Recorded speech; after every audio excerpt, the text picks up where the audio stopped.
Welcome, everyone. We will kick off officially in just a moment. So we saw that some people were waiting, letting everyone in, letting a few stragglers join and find their links and settle in with coffee. And do settle in. We've got a lot to get through tonight.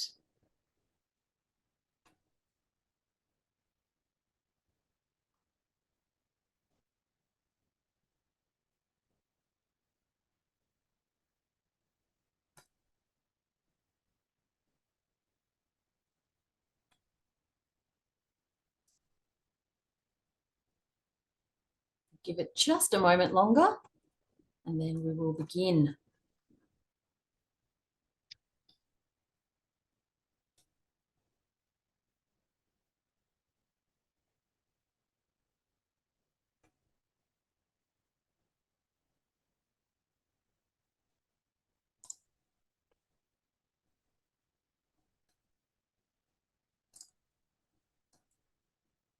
Okay, I think that's probably plenty of awkward silence. So let's make it official. Welcome. Thank you for joining us this evening for tonight's APRA AMCOS Insight session, the launch of the new legal pack. I would like to begin with an acknowledgement of the country from which I'm joining you, and that is the Gadigal nation. So I'd like to acknowledge the traditional custodians, the Gadigal people here on Eora Nation, pay my respects to their elders, past and present. And I would just like to say it was a beautiful sunny day here on Gadigal land, and I'm so thankful for the custodianship and the care that was taken of this beautiful land that we're now on. I'd like to extend that acknowledgement to any First Nations callers we may have joining us, and of course to the owners of the lands from which you're joining us. And kia ora to any of our cousins in Aotearoa that may be online today too. Kia ora. Well, very nicely said. I'm joined here this evening by my colleague Caroline from APRA AMCOS, by Dr. Louise Buckingham and Emily Phipps from Arts Law, and Jules Munro from Simpsons. I would like to also say hello and thank you to the AMIN groups, Music New South Wales, Music Victoria, Music South Australia, or SA, Q Music, WAM, Music Tas, and Music NT, without whom we wouldn't have this amazing legal resource that we're here to talk about this evening. As we go through tonight, you'll notice that the chat is disabled, but we do have a Q&A facility. So that's at the bottom of your screen. It's a text facility. As the night progresses and you start to have questions about what's being discussed, please feel free to put your questions into that Q&A text box there. Now, we do ask that you don't ask questions about any specific or personal legal situations you may be in. We simply won't be able to get into any detail about individual scenarios, but general questions about the content that's being presented, please put those in, and we will either get to you via text or in our live Q&A session right at the end. Now, tonight we will be recording this session, and we will send out a recording of it in the week or so following. So keep an eye on your inboxes for that as well. Now, I would just like to do a quick introduction of our guest speakers here this evening. We are very, very pleased to be joined by Jules Munro and Dr. Louise Buckingham. And Jules Munro is a director at Simpsons Solicitors, and I'm just going to say, I had to cherry pick these bios. They are brief. There is a lot more, but super highlights. Let's get into it. So Jules is a director at Simpsons Solicitors, which specializes in entertainment and arts intellectual property, where he leads their corporate and commercial music, philanthropy, and digital media practices. Jules advises and represents national and international music publishers and rights administrators, record labels, composers, producers, talent managers, recording artists and film producers, and clients in the marketing, new media, and events industries. Along with Shane Simpson, Jules is the co-author of Music Business, A Guide to the Australian Music Industry. He serves on the board of the Peggy Glanville Hicks Composers Trust, responsible for the creation of the Prelude program, and is also a member of and active volunteer with the Arts Law Centre of Australia, through which he was nominated for the New South Wales Law and Justice Foundation's Volunteer Award. Jules was previously President of Music New South Wales, a guest lecturer at multiple universities around Australia, and was named as a recommended intellectual property lawyer in the preeminent legal review publication Legal 500. And then alongside him, we have Dr. Louise Buckingham, who was recently appointed the CEO of the Arts Law Centre of Australia, drawing on an extensive background in both legal practice and academia, specialising in intellectual property and human rights. Louise has a PhD from the University of New South Wales Faculty of Law and Justice, a Master of Sciences, a Master of Law, and joint bachelor's with honours degrees in law and arts. Louise has held positions at leading law firms and within the not-for-profit charities sectors in Australia and the UK and in-house in the US, including several years as the senior lawyer at the Australian Copyright Council.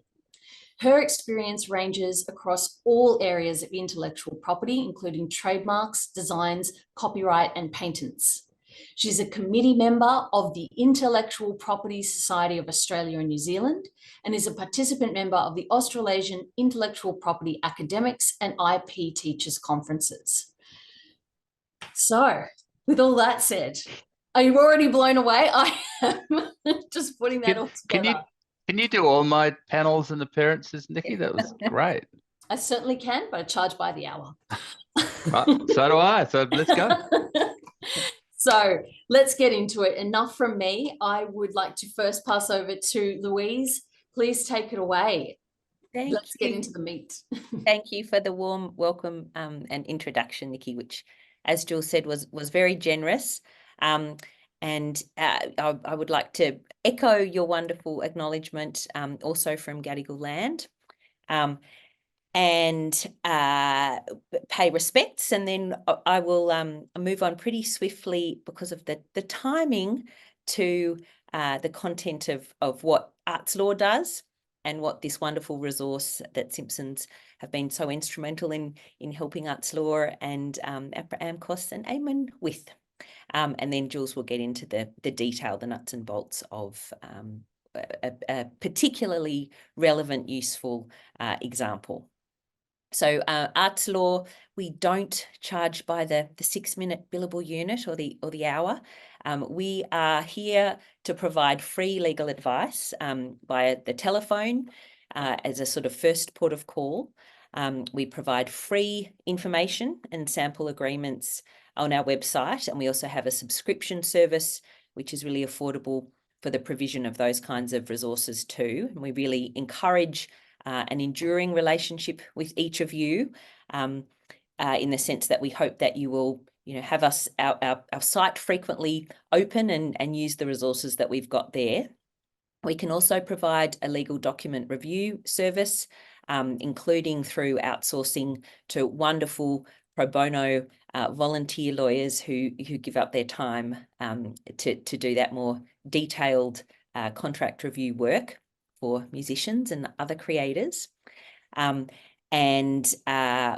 do seminars and workshops like this one, advocate for creators, and really just hope that all of our efforts combined will empower all of you to be able to navigate the legal system and to, whilst not being a substitute for legal advice, but to feel empowered and to have a sense of what the law can do and how to get help.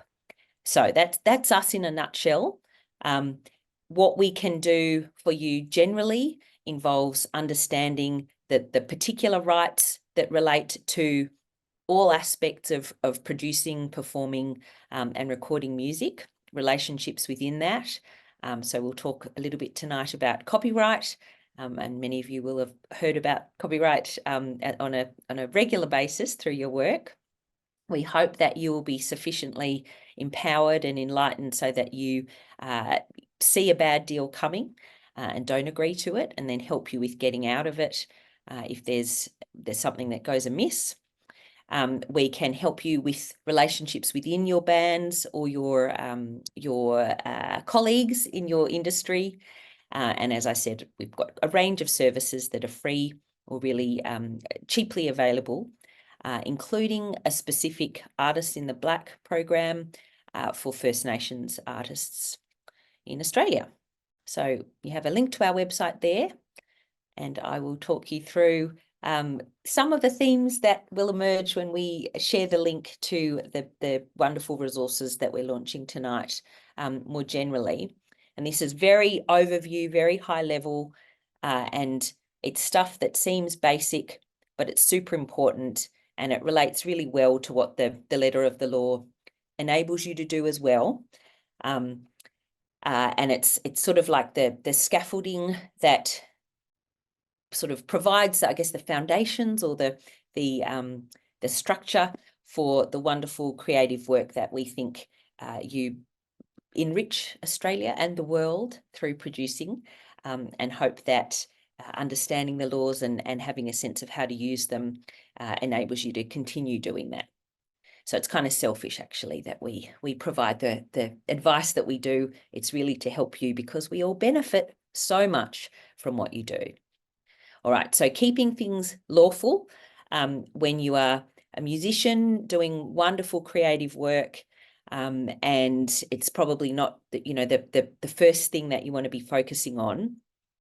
We really suggest strongly that people read any of the documents that come before you in terms of arrangements or deals that are being made, that you communicate clearly with each other. So talk to your fellow band members, ensure that you keep a written record of anything that you discuss or any agreement that you think you've made. So write stuff down.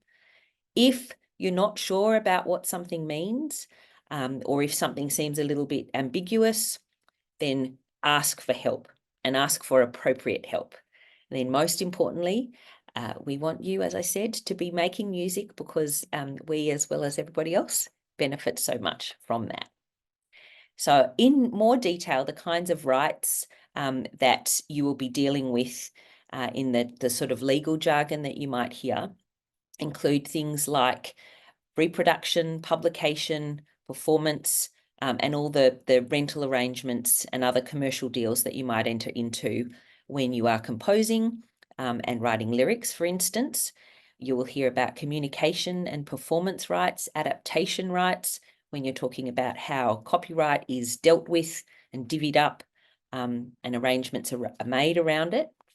For sound recordings, rights including making a copy, causing something to be heard in public, different from communicating to the public, and commercial rental agreements. And arrangements are the kind of things that you'll hear lawyers in this space talk about.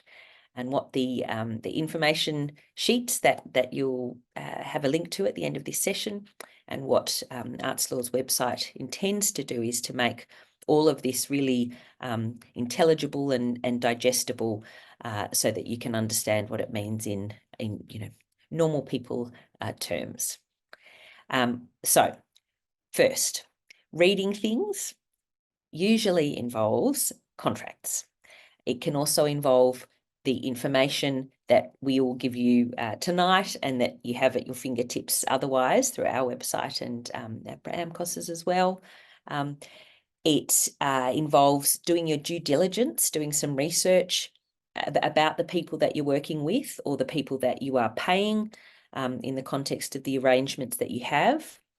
It involves being in touch with APRA AMCOS, being in touch potentially with Copyright Agency if you're talking about the production of lyrics, but really understanding that the collecting agencies, collecting societies who are tasked with ensuring you are remunerated for public play, you have a ongoing strong relationship with. So ensure that you are reading everything, and that's the first basic, most important aspect.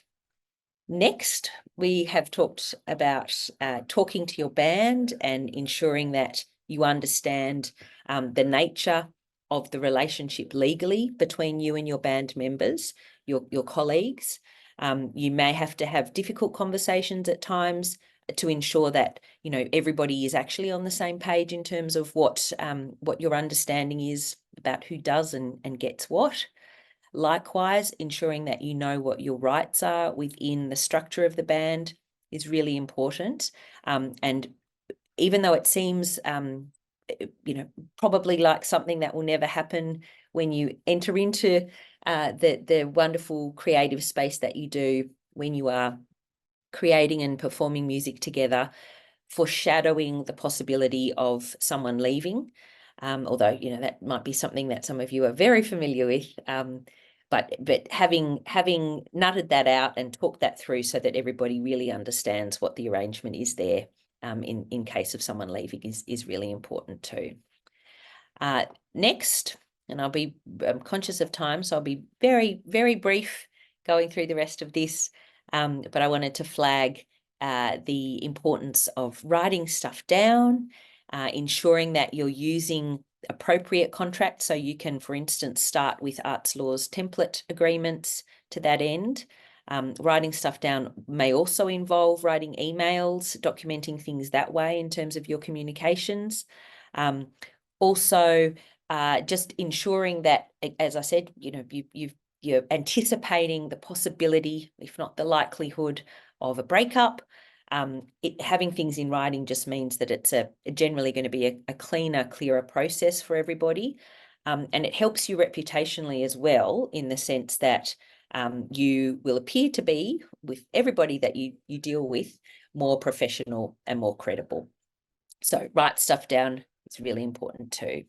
And then equally important, of course, is asking for help from us, from APRA AMCOS, from AMIN, if you've got these resources you'll have at the end of this session, and from professionals who are dedicated to helping you in this space, accountants who are the next most boring or sort of dry related profession to lawyers, perhaps, as well as lawyers and firms like Simpsons.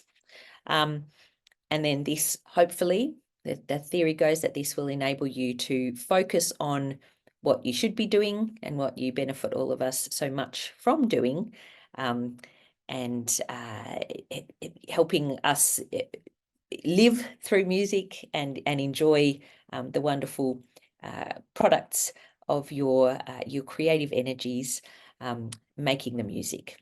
So when we as you'll see in information and the detail of lots of agreements that we deal with when we're talking about the core essential rights that underpin this area generally for musicians, we're often talking about copyright, as we mentioned, and the fundamentals of copyright, including the fact that copyright doesn't protect ideas, it protects the particular expression of an idea, and that this is what you are creating as you enter into the process of making your music. All of the aspects of recording, writing, documenting what you've done and the arrangements that you've entered into through contracts and otherwise with your colleagues become even more important. So make sure that you are writing everything down, understand the limits of the law as it is. It's not the case that if you have a wonderful idea and then you hear it from someone else at a concert or a performance or on the radio, whatever, that they have stolen your copyright. Make sure you understand that. Ensure that you're working professionally with your colleagues and surround yourself with the professional help that can assist you there too, so that you're protecting your work and it's yours to exploit commercially, to benefit you and allow you to continue making a livelihood through your music. So, aware of the time, and as I said, Jules will focus on one of the, or more perhaps, of the kinds of agreements that you'll expect to see in the pack that we're launching, and bring to life in a concrete way some of these themes that I've just raised, and then really happy to take questions following. And yeah, without further ado, I will hand over to Jules. Thank you. The old muted headphones trick. Thank you so much, Louise. It's a really good introduction. I've worked with Arts Law since I started my career in Australia in 2002. And it's a wonderful organization, and the resources are incredible. The people are great. So make sure that you do, if you're not already all over it, get into that website. There's lots of resources. My lawyers and I do a lot of the pro bono consultations. It's a fabulous, fabulous resource, and was actually set up by Mr. Simpson of Simpsons, I feel my I law should firm. have said 40 years ago. I should have started with that. 40 years ago, Jane Simpson set up Arts Law. Yeah, so we're still here and we're still battling. So what a wonderful introduction. I guess it might come under the kind of things we want to talk about tonight, guys, might come under the rubric of boring but important, the worst combination. But I find it fascinating. And Louise, I'd love to pick up on what you said about the fact that the point of all this is that you fabulous creatives can get on with it, and you're not missing a trick, and that the things you need to be able to express yourself and possibly make a living from that and delight people can continue. It's all about empowering and educating the creatives to get the business side of their life under control so they can get on with the good stuff. And those of you who are in creative, collaborative and relationships, such as bands and so on, you'll probably know the dynamic. There's sometimes someone in that group who's really good at looking after the detail and so on, and someone who's away with the furries but has the best ideas, and that's a great combo. But most of the time, the onus is on you as a solo person to be all those things in your career, and services like the Arts Law and the incredible sort of pastoral support that APRA puts into these things is there to help. And AMIN, the Australian Music Industry Network, who sort of under whose tent this all came together, is an industry organisation that represents all the music peak bodies around the country, like Music New South Wales, Q Music, all those guys. They've got resources as well.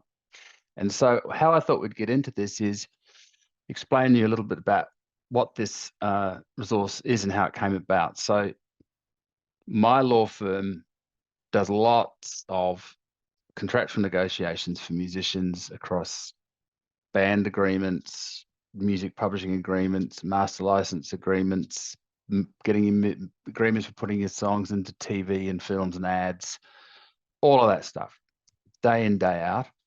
And so one of the tools we use when we're analyzing the kinds of transactions and deals that you have to do is checklists, because it helps people learn what to look for in any given agreement. So the idea sprung up that there would be a checklist for typical kinds of transactions that you guys as creatives would run into. And that was seized upon as, okay, cool, we'll be able to find out what should be in an agreement, what some of the options are. But of course, you need more than that, which is where the fact sheets come in, because the fact sheets are a second document that comes with these little sets, and that explains in more general terms the purpose of the clause or the commercial or creative issues that might arise when you're thinking about the clause. So they work as a team. The checklist takes you to the dry topic. How long does this agreement go for? What area does it cover? And the info sheet, fact sheets, will talk about it in a bit more detail. So there's quite a lot of information there. But if you've come this far and you've logged into this, or you're watching it after the fact, and you're interested in getting your business, the music, it's called the music business, not the music mates. Did quote some movie, I can't remember. If you want to get the business side of what you do under control and educate yourself on that stuff, then you'll spend the time, I presume, and look at these things, even if they are a few pages long, because next time you are presented with an agreement to play live, or a booking agent comes to see you, or a manager wants to take you on board, or you want to work out the deal with your guys in the band, or you want to co-write with someone, or you want to, look at entering a publishing deal or setting up a publisher, you've got a guide here. So that's the idea behind it. I'm just going to go take sharing and take you to the AMIN website for a minute. Hang on, just so you can see how it's all set up. Can you see that? Can some convener tell me if I've succeeded in I sharing properly? can't see it, but that could be operator error on my end. Aha, okay. This is the classic, here we go. Right, did that work? Can you see? Oh, cool. So this is the Australian Music Industry Network page at amin.org.au. And if you scroll down, there's a thing called the AMIN Legal Pack. And this is where all these resources are laid out for your downloading pleasure. Okay. So I'm going to talk about a couple of topics that I understand from APRA, who have fabulous member outreach and hear what people want to talk about. A couple of those that are quite pressing. So let's talk about maybe one of the most important things first, which is working with other people. So band partnerships. Now, often the idea of a band might seem it's not the only way everyone practices music, of course, and there are a lot of folk who go out there as solo artists, but that's fine if they're the boss of their own outfit and they get to call the shots. But when you're in a collaborative relationship with people in a band, certain strange legal things happen. So let me open this up and let's have a look at the band partnership checklist. So, of course, we started at the bottom. So look at the lovely graphic design these guys have put all over this stuff. This is the band partnership checklist. So that's a bit of a preamble. It explains to you, this is what covers main issues. It's not legal advice, but these are things that you can think about when you're coming to think about how you would document your relationship as a band. So some technical details about what kind of agreement you need to have.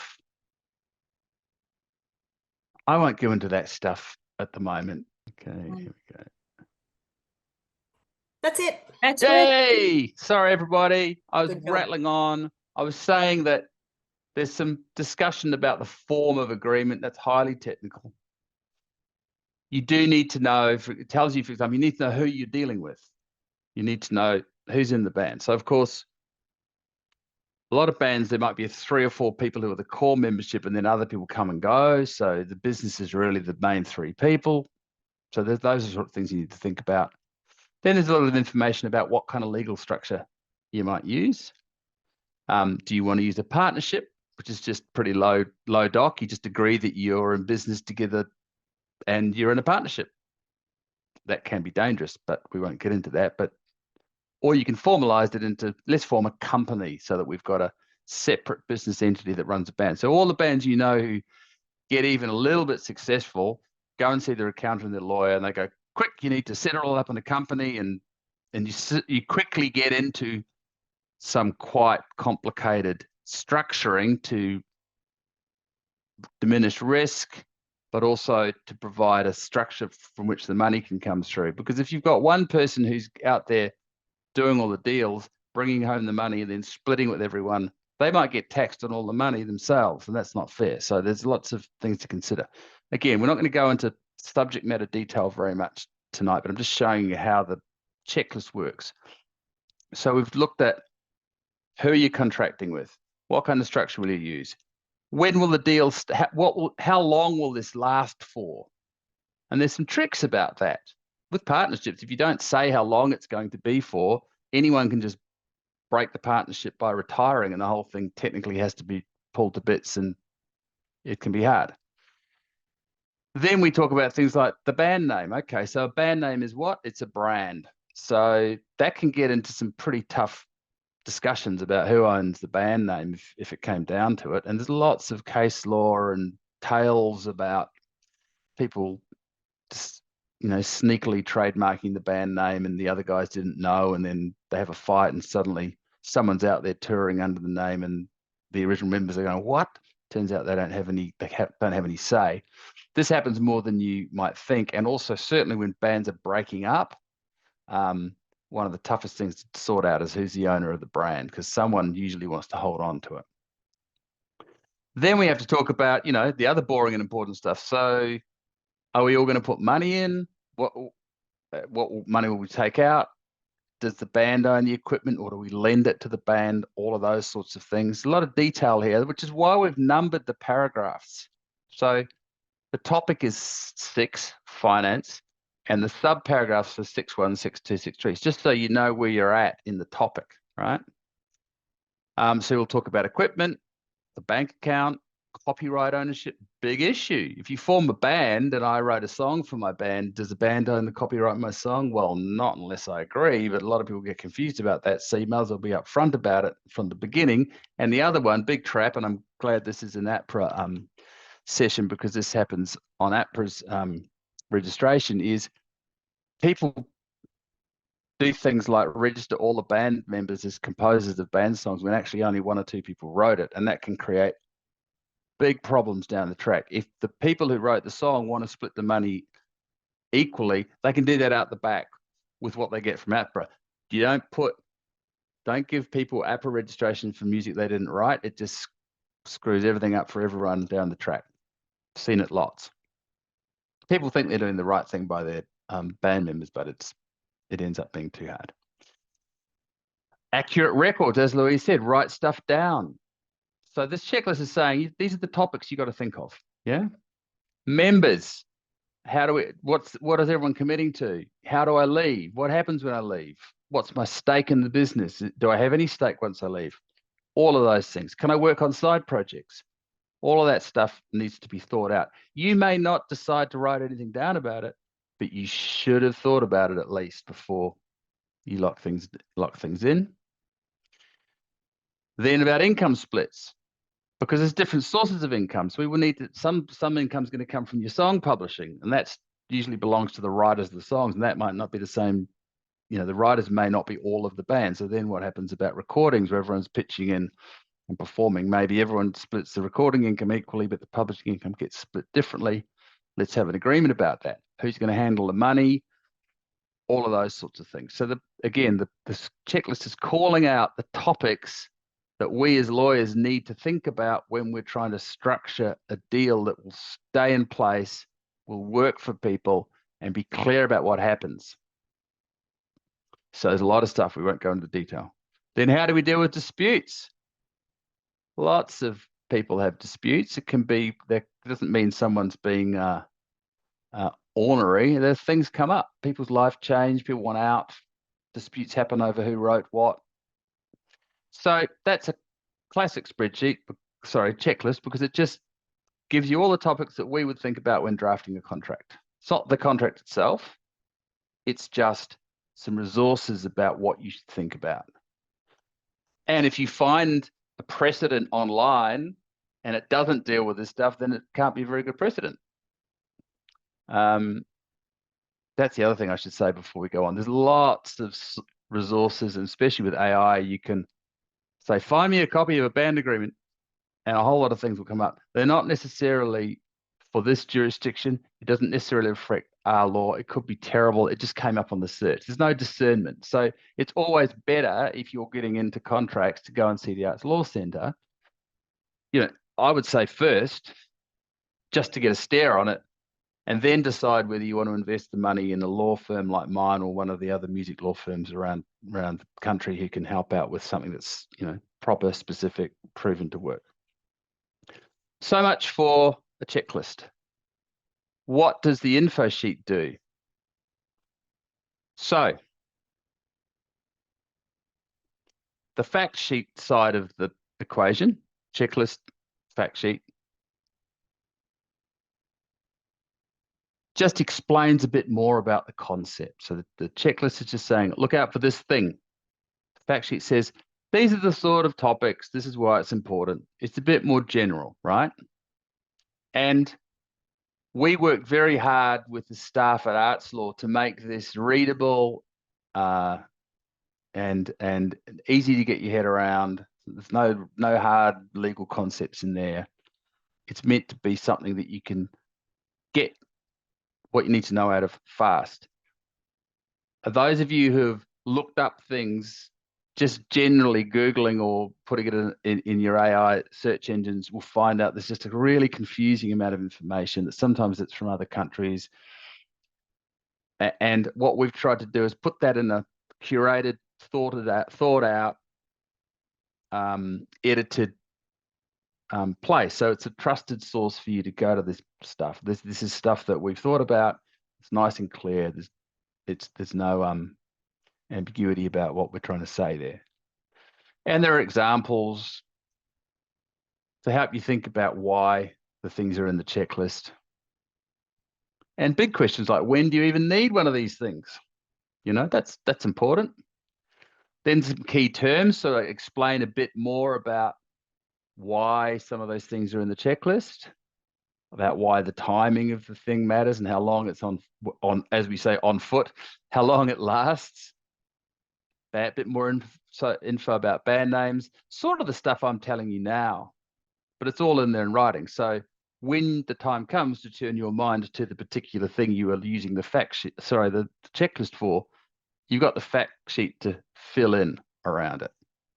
So I hope that's a good example of how this whole thing is meant to work. We just wanted to put something crisp, clear, and easy to use up there for you people that isn't just a whole lot of search results or some hallucination from ChatGPT. I'll just take another an example, and just leave a bit of time for questions. So the producer agreement checklist, it's a beautiful alternative color to the other one. That's how we know they're different. Same thing. You want to hire a producer to produce your recordings. So you want an agreement about that. There's lots of reasons why you want an agreement. You want to know how much work they're going to do, what they're going to charge you, who's going to own what comes out of that studio, right? Those are basic things that you need to know when you're going into a production agreement, because there's all sorts of legal traps. You know, if you don't pay that producer, they'll own copyright in the stem files that they make for you, and they don't have to give them to you until you do a deal, for example. Or if they get involved in the arrangements, then say, hey, well, I'm a co-writer of the song now. That might be something you didn't expect, and you feel, oh, hang on, I came to the session with my song pretty much fully formed. I love your ideas, but I don't want you to take half the writer credits. Or on the other hand, the producer might say, this is my bag. I provide all the amazing beats, and I only work with people who give me 50% of the publishing, of the copyright and the songwriting. That's my deal. And if that's the deal and you're okay with that, then you do that, but you be clear about it. So this fact sheet picks the eyes out of what you need to do when contracting with a producer for them to do their work. So who are they? If they're signing through a company, you've got to have something from them personally, because they might put samples and stuff in there and not tell you, and then you're in all sorts of trouble. Being clear about what they're going to do. So describing the tracks, how many they're going to do. Can you lock in the dates? Do they have to mix it as well, or just track it? Do they have to master it? Maybe not. Sometimes people want to go somewhere else for mastering.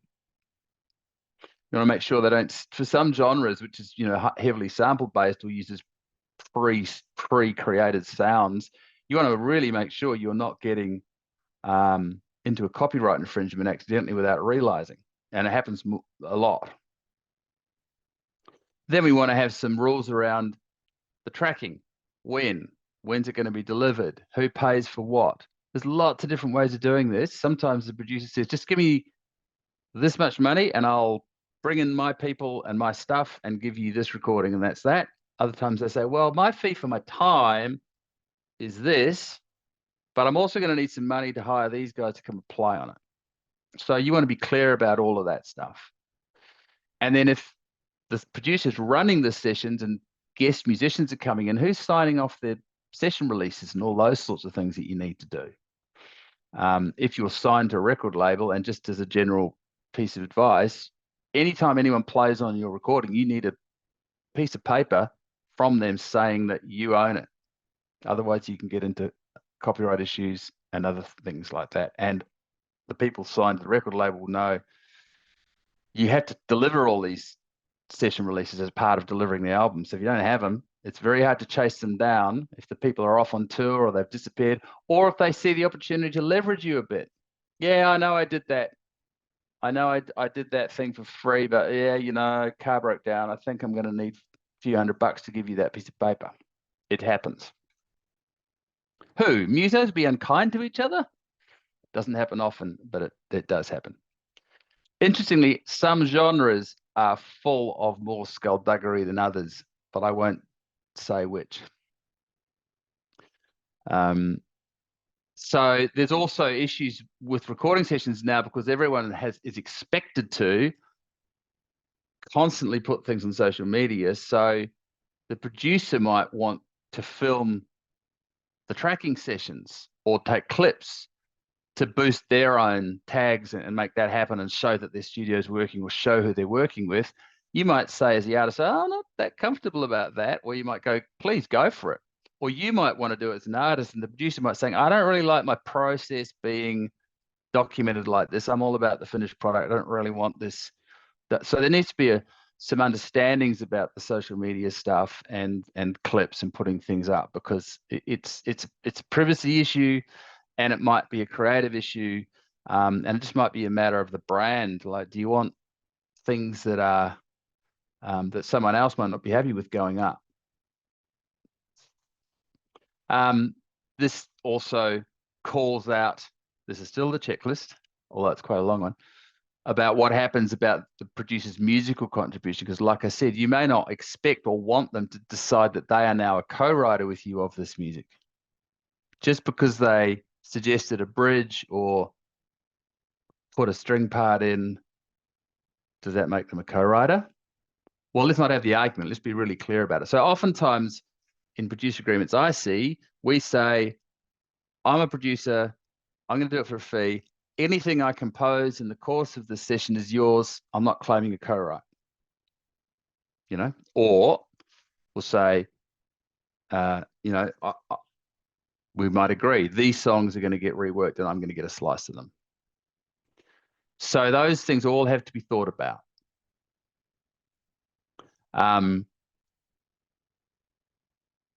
Then there's the issue of, okay, who owns the stems, the sound, the audio files? Obviously, producers don't want to give you the files until they've been paid, so that can be an issue. And also, you don't want them reusing stuff that they charge you to make for other things. They might say, "Oh, but that's my drum pad. That's my I'm not. You're not going to own that. I use it with all my artists." Well, then you have to have a negotiation about that. Yeah. Then there'll be the commercial side of things, like how does the person get paid? So sometimes producers will want a fee and a royalty, and royalties are quite complicated because they're to do with money that's earned by the recording down the track. Everyone's not working together anymore. What are the rules?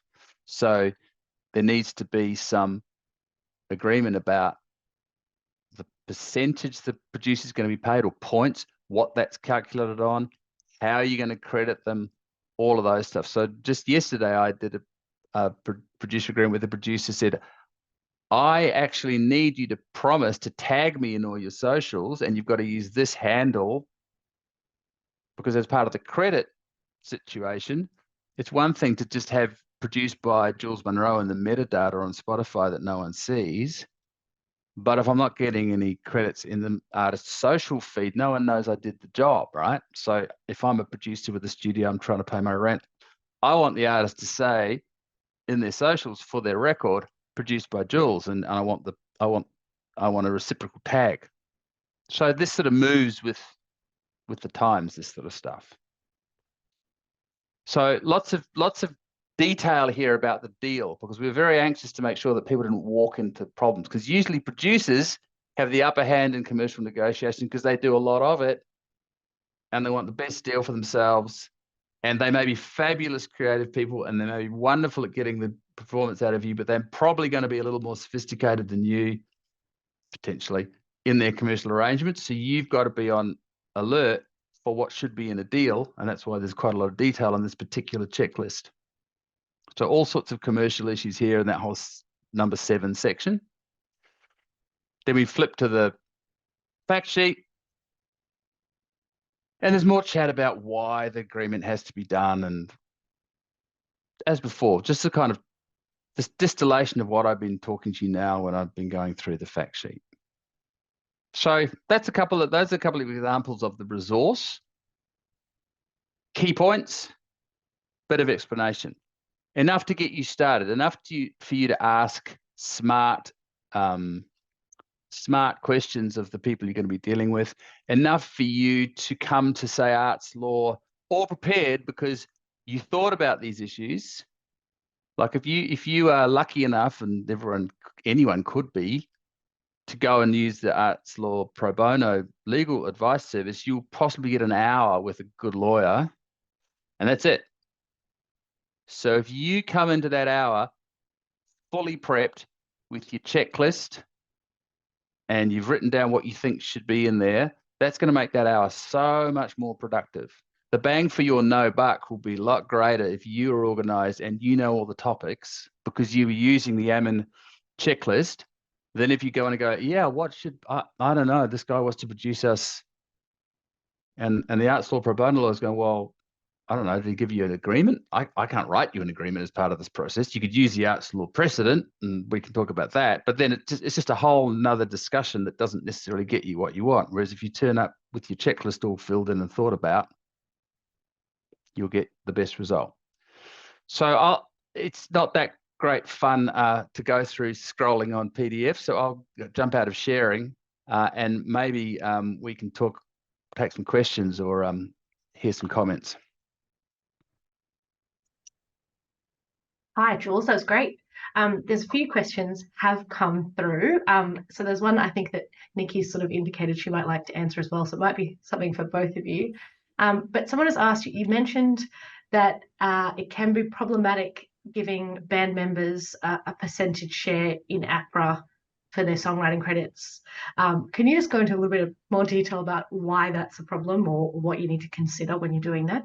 Yeah, okay. So you join APRA, as everyone who writes music should, and you assign to APRA the streaming right and the public performance right in every piece of music you have written or ever will write. And the reason for that is they can operate very effectively with owning that to go out and get license fees and do all the good stuff they do. But it's about what you compose yourself, and it goes into a register and that's locked in. So if Louise and I write a song, which we will be about this because it's very moving and exciting, we might go 50-50, more likely 60-40 in Louise's favor because she's got more tertiary qualifications than me. Then I'll go on and register my song called The Night We Went on the Panel. Jules Munro, 40%, Louise Buckingham, 60%. That goes into APRA's register.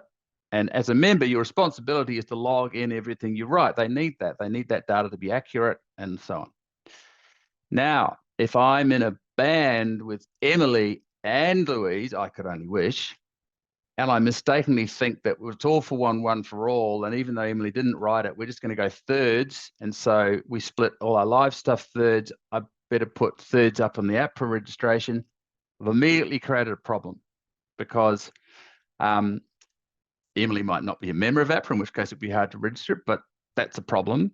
I've done Louise out of her shares. I've done myself out of some shares. I haven't accurately said what my agreement with APRA says I must do, which is who wrote the damn thing, put it in. Then if I discover my mistake and go, oh, Nikki, can you tell me who at member services I need to talk to get this changed? Because I had a fight with Emily and she's left the band and she's not talking to me anymore. Nikki will go, well, we can't change that unless everyone agrees, so too bad. Well, they won't say that. They'll try and help us, but this is the problem that a lot of people get into. So it creates a nightmare for actual writers. So that's just an example. So you must register your songs correctly with your actual shares. People make mistakes or they get readjusted, but the thing is, once you want to change it, everyone's got to agree. So it's a real trap for young players. And in many band breakups, that I get involved in advising on. So the band has had enough of success that it wants to hire me to deal with it. I'll find things like that, and they're a nightmare to change unless everyone agrees. And getting everyone to agree when they've broken up is hard.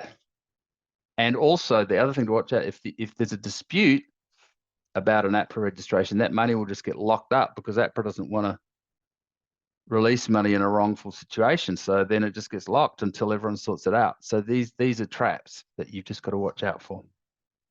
Read things, like Louise said. Great. Nikki, did you have anything to add from APRA's point of view about that? Mostly that I was really happy that it came up. Checklists. Right.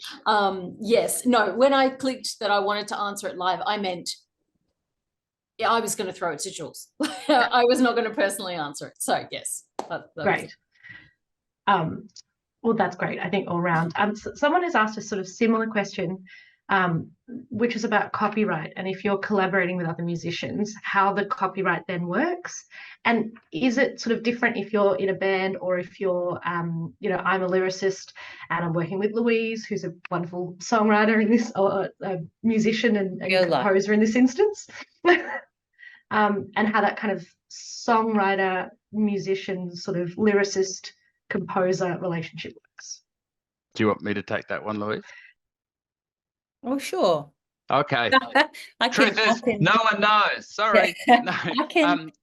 From first principles, if all I do is write the lyrics and Louise writes the music, then I'm the owner of copyright and the lyrics as a literary work, and Louise owns the music. Because I'm a member of APRA, I would have to log up my share anyway, because you also have to report lyrics, not just music. But it's not often that simple. You're all in the room together.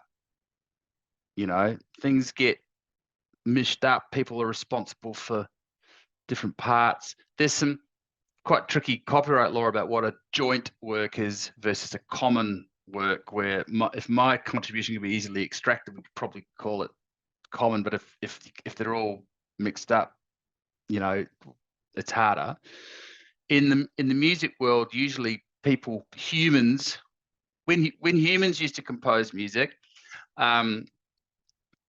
by convention, you just say we're words and music by, unless someone agreed, now we've got to separate it out. So, great songwriting partnerships of pop music in years gone by just went 50-50 or whatever across it all, no matter whether John wrote the lyrics and, Paul wrote the melody. But it can be difficult, which is why, as Louise said earlier, you've got to discuss this. So, okay, what are our songwriter credits going to be? And are we going to distinguish between lyrics and music? It's a matter for negotiation because different copyrights emerge. You can change those natural copyright default positions by agreement. To add to that, I was just going to say, because I can see one question about what's the most likely scenario for something. So sort of jumping off what Jules has said, which is a version of the usual lawyerly answer of it depends, and it gets very messy. There's our judges, our decision makers. Also, you can't always tell which way things are going to go. So the worst case scenario where everything goes pear-shaped because you haven't had a look at your checklist and haven't been sort of mindful about ensuring that all relationships and scenarios have been thought through and set down clearly. So everything goes pear-shaped and you are in court. And even then, it's sort of fun to bet on what line a decision maker will make. So we even have a category of sung lyrics, which is music to Jules's ears in the particular case that I'm referencing, that confuses those two categories even further. So yeah, it truly does depend, and it's so much fun that it's all arguable, but not if you're in the thick of it. So that's why you use the resources that you've got to ensure that you have safeguarded your position to the fullest extent possible. Yeah, thanks, Louise. You've you've kind of both been using a few terms, and we've had a couple of questions sort of around them, but you've been talking about sort of giving credit and acknowledgement and sort of royalty rights and sort of what you do through APRA, and then copyright. Can you just explain how those three things are different, if they are, and how they might be the same or similar? Go, Louise. Oh, well, so the short answer is they're different, but they can all be interrelated. So credit in the legal world is very much associated with what we call moral rights in our copyright law, and that's about creators being attributed or acknowledged as the creator of something. And that comes into your arrangements with copyright as well, because we're talking about how we're writing all of this down and ensuring that it's recorded in some way. So it may have contractual, legally binding based force also, in addition to the part that's about attribution or acknowledgement. And then royalties are the way that you can get an ongoing financial benefit from the wonderful work that you've created. And that's probably a good spot to pass over to Jules or our APRA AMCOS people in the room. I'll take it if I can. Yeah. So that's credit. Credit is, I want to be credited as a producer on the record. I want to be credited as a songwriter, whatever. But copyright is different. Copyright belongs to the owner of copyright, which in the case of, music is usually the composer until they sign a deal that says otherwise. So copyright is about owning the exclusive rights of copyright, which include, making copies, streaming it, performing it, changing it, and so on. So that's copyright. And there's copyright in the musical work, and there's copyright in the recording of the musical work, and they are separate, but quite similar, right? Royalties is an economic way of rewarding you for a share of what money those things make out in the market.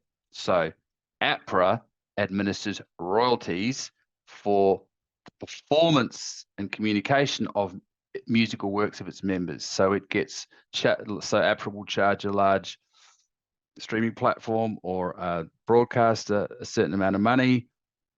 That then comes back to APRA, gets put through the magical royalty machine, and your share of it spits out to you, and I'll get a check for $2.23 or more, or a car. That's royalties. Or in a record deal, for example, you'll get a royalty on streams and sales, which will be a percentage of some income. So royalties normally apply to a percentage of some money that your copyrights have been earning. I hope that answers the question, unless anyone wants to clarify it. I was just going to add one thing that we probably haven't said, which is that the other fun and sometimes complicating factor with all of this is that and it's part of why it's so important to write things down as well, is that in Australia, as with countries around the world, copyright arises automatically, and it exists as soon as you create any of those categories of content that Jules just pointed you to. So it's in the writing of the music, it's in the lyrics. They may be, they may be one and the same. You may have done them separately. Different people may be involved, and then the sound recording's a separate thing. So again, I am a broken record. This is my plug for ensuring that you have thought about all of this and documented what you're wanting to do with all of it. And it might be about who owns what and what you hope to get. But yeah, the point about copyright existing, it exists in the wonderful content that you have produced by virtue of it being expressed in any of those forms that Jules mentioned. So there's no trick to sort of sending yourself something in the mail or anything else. But if someone pitches you a copyright registration song, keep your song safe, that's just totally access to requirements under our law and lots of other, but just any copyright system really.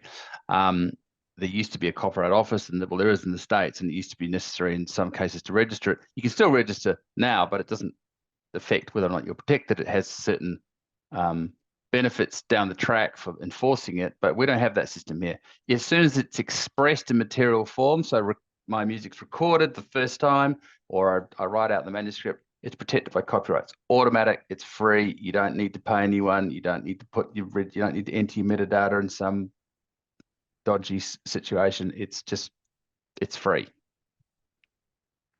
Great. So that kind of brings us to time. I did have one sort of pointed question that I would like to direct to Louise, if that's all right, and it's, where might I find a sort of contract template I could use to make sure that, you know, I'm protected, as you have explained?